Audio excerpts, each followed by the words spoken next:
Teori itu pada perspektif yang lain, yang pertama biasanya dihasilkan dari satu kegiatan penelitian atau riset. Ya.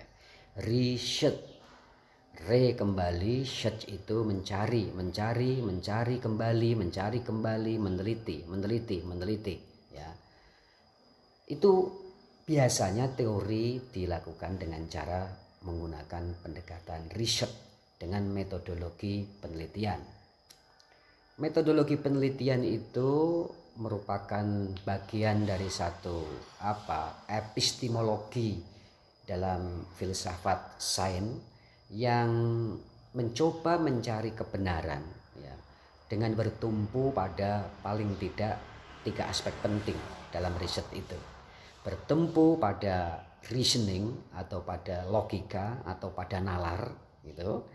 Yang kedua adalah dengan data empiris. Apa data empiris? Data empiris adalah data yang dikumpulkan di lapangan dan di mana data itu mesti dapat diverifikasi menggunakan panca indera.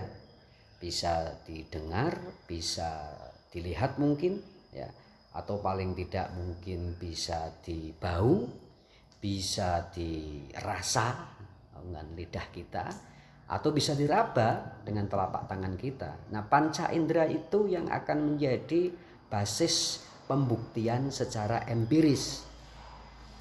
Tentu akan menjadi tidak cukup bisa diterima dalam pandangan saintifik ketika kebenaran itu hanya berada di aras logika, berada di aras penalaran, tetapi gagal atau tidak ada jaminan ketika diverifikasi secara empiris, ya.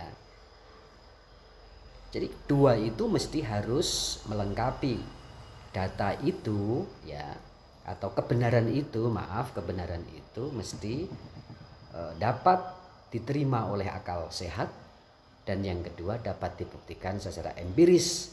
Yang ketiga dalam konteks riset ilmiah menyangkut hal-hal yang bersifat material, hal-hal yang bersifat berwujud, tidak memasuki hal-hal yang supranatural, tidak memasuki hal-hal yang non indrawi.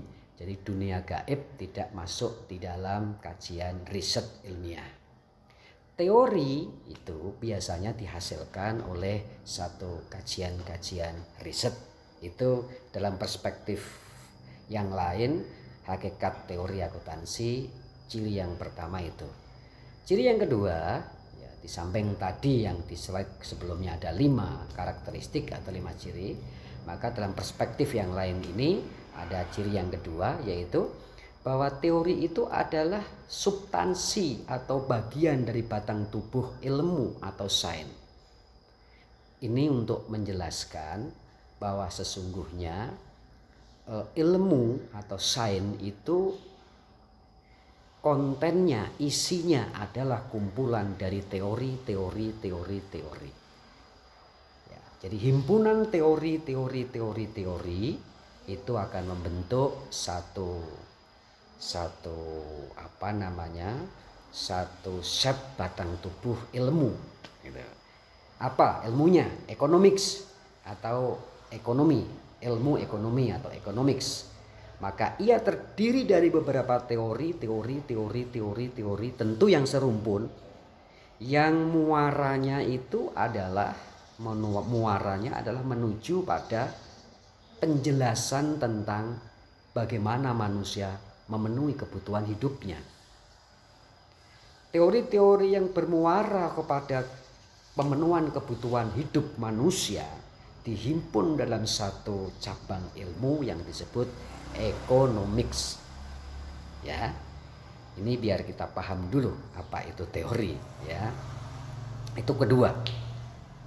Yang ketiga, dalam teori dapat berisi hukum-hukum atau dalil-dalil, hukum-hukum atau dalil-dalil, law of scientific, yang secara simultan menjelaskan hubungan antar konsep dari suatu gejala atau realita tertentu. Tadi saya mengatakan hukum permintaan. Hukum permintaan itu ya hubungan kausalitas antara 3 variabel, yaitu permintaan, kemudian penawaran, kemudian ada price. Ini dalam pemahaman yang secara bebas kita mencoba mengapresiasi, memaknai apa itu hukum permintaan. Hubungan secara kausalitas antara permintaan, jika permintaan naik sementara penawarannya stagnan, maka price akan naik, itu namanya hukum. Gabungan hukum, maaf saya menggunakan kata hukum atau dalil, law of scientific. Gabungan dari hukum atau dalil-dalil itu membentuk suatu teori. Gabungan teori itu membentuk satu cabang ilmu pengetahuan tertentu. Jadi kalau kita balik secara sederhana, ilmu terdiri dari beberapa teori terdiri dari beberapa hukum atau dalil atau law of scientific. Itu kalau kita coba lihat dari perspektif anatominya, apa itu teori. Mudah-mudahan sampai di sini saudara cukup jelas apa itu teori, ya. Ini Anda pahami berulang-ulang untuk bisa dengan cukup kuat menangkap hakikat teori. Tentu dalam perspektif scientific, dalam perspektif sains, ya, sains ilmu yang sedang kita pelajari. Dan kita berada pada satu kajian tentang teori akuntansi, dan pada kesempatan kali ini kita berbicara tentang hakikat teori lebih dahulu. Setelah kemarin pada penjelasan sebelumnya kita bicara tentang hakikat akuntansi.